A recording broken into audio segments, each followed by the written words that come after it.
Okay, hey everybody.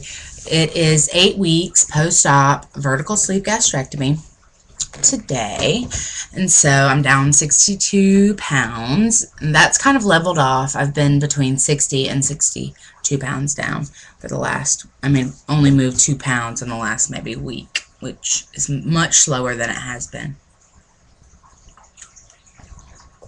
But it's still going in the right direction. I'm feeling really good.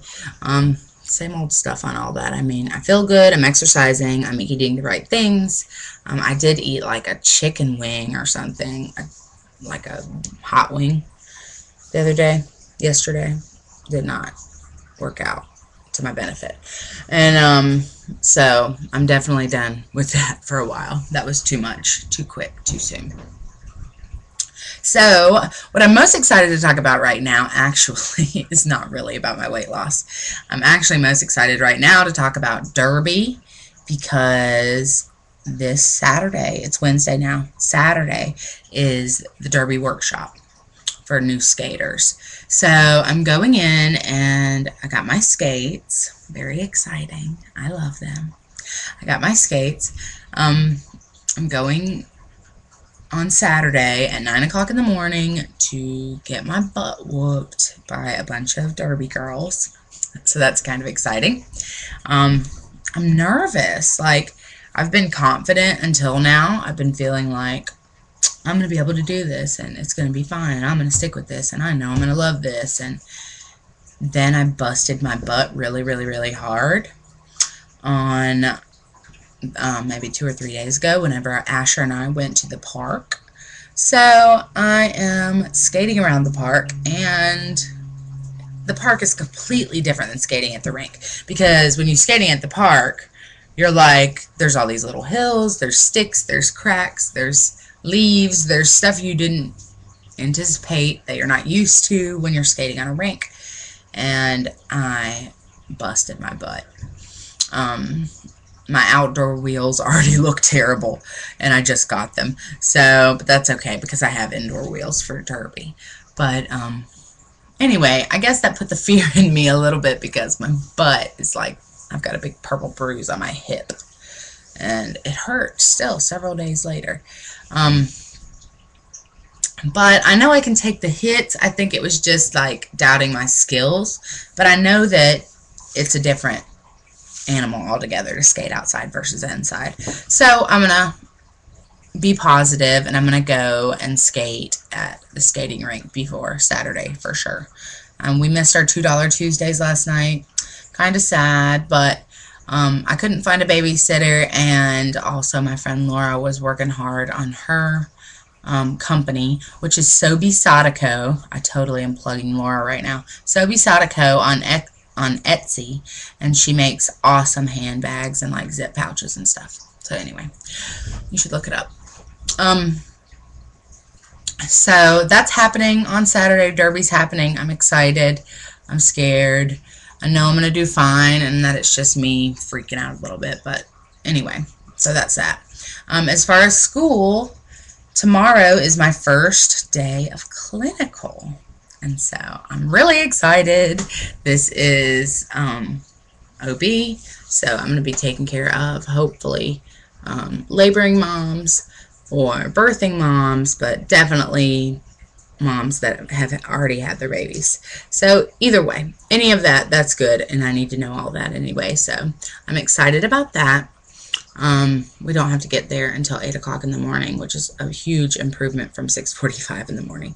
So I'm excited about that, and I'm excited to get to clinical this time feeling good, like feeling healthy, and being, I don't know, just more comfortable in my skin. And I think that's going to help me in the clinical setting, and I think that's going to help me just overall keep my energy up through the day and all that.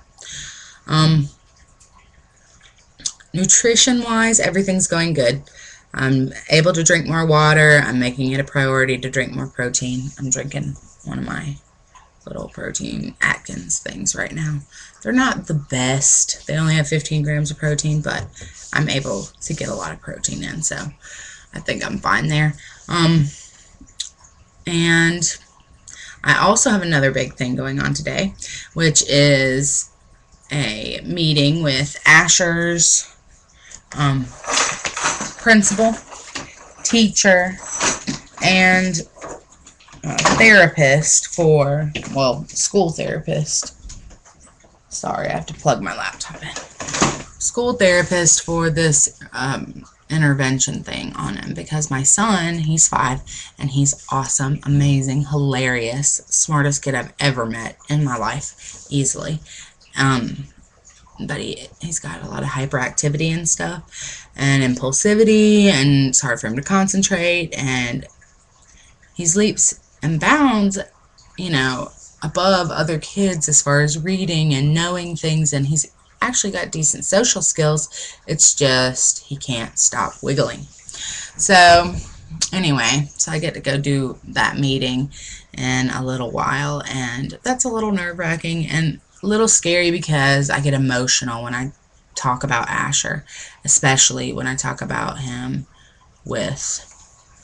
in regards to something that he's struggling with that's disrupting him at school, and that's disrupting others, and you know, something that we have to do something about. We started this fine gold diet, which is basically all natural is what you're going for. I mean, we're not going all natural, but we're not feeding him anything with any sort of fake dye in it. So no artificial colorings and no aspartame. And hopefully that helps him and improves, you know, his thing. We've already been doing no red dye for a while, but now we're doing all the colors and the fake sugar. And hopefully that will help. Supposedly it helps in like 50% of kids, and they don't have to be medicated. But I'm not willing to medicate a 5-year-old for ADHD, if that is what's going on, you know. So I'm just not willing to do that. That's crazy. For me, it's a personal choice, but for me, I don't think that that is an option for us right now. I think we want to try other stuff. So that's kind of a challenge. I had to take some of the food that we had here, which actually I was surprised. It was only like 4 things that we had a bunch of fake coloring in it. And a lot of stuff had already run out. But when we went grocery shopping, we went to Earth Fair, and I was able to get him the stuff that he wants, like the granola bars and the Pop-Tarts and stuff like that. I mean, you're paying a little bit more, but, you know, this is our reality. Sometimes we have to grab a Pop-Tart and go, and that's our reality. So if it's not there in a non-dye version, then that's problematic for us because we're busy, you know. So anyway, hopefully that will help him, and hopefully whatever this meeting is today is going to help, and I'm hoping that I'm not too emotional, that I can have an open mind, and that I can, you know, not get all blubbery because they're talking about my son, because I have a tendency to do that. Let's see what else is going on. I'm looking forward to Vegas, and I'm looking forward to roller coasters, and as my body thins out, it's like I can see it now. Yesterday I was on the exercise ball, and I was doing a bunch of crunches and stuff, and then I kind of sat up and rested in between, and I looked down at my thighs, and they look so skinny. I mean, they don't look skinny yet, but they look so skinny to me compared to what I used to see. And it feels so good because I feel so strong, you know. When I look at myself, I'm like, I am actually athletic. Who freaking knew? You know, it's crazy. So I hope that this carries over to Derby. Oh, and one more exciting thing. I went and bought a few new cheapy things, clearance rack at Walmart. Cheapy, so $2–3. But I went and bought some yoga pants that are not plus size. I mean, they're an extra large, but they're an extra large in regular size people clothes, not in the plus size section. They're not a 1X, they're an extra large. So that is huge for me. I know that doesn't sound like a huge victory, but when you're talking about somebody that was wearing a 3X or a 4X shirt and 28 pants, or, you know, big 3X at least pajama pants, then an extra large is like skinny girl territory. So I'm excited about that. Well, anyway, I think that's about it for my rambling. I'm going to sign off now. So all of you Facebook friends, if you are looking at this, I love y'all. Please don't judge me for all my crazy ramblings, but you know, it is what it is. So, all right. See ya.